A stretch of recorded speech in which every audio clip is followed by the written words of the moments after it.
सध्या सोलापूरचं ग्रामदैवत श्री सिद्धेश्वर यात्रेचे वेस सर्वांनाच लागले असून बोला एकदा भक्तलिंग हर्र बोला हर्रच्या निनादात नंदी ध्वजधारकांकडून कसून सराव सुरू आहे।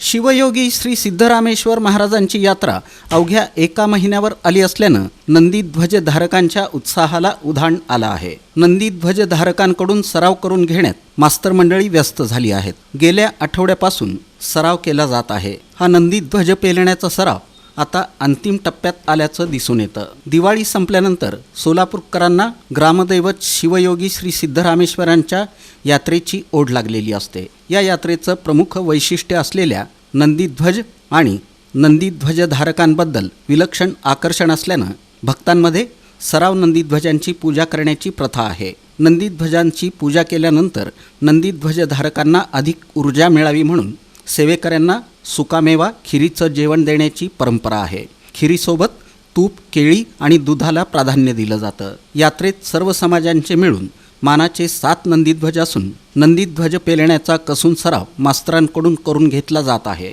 होम मैदान, संमती कट्टा, बाळीवेस, मल्लिकार्जुन मंदिर, गांधीनाथा मैदान, सम्राट चौक, चाटी गल्ली, विजापूर वेस ते मधला मारुती, तुळजापूर वेस, रूपाभवानी रोड परिसरात नंदीध्वजांचा सराव सुरू आहे। सकाळी, दुपारी आणि रात्री अशा 3 वेळा नंदीध्वजधारकांना नंदीध्वज पेलण्याचं कौशल्य शिकवलं जात आहे।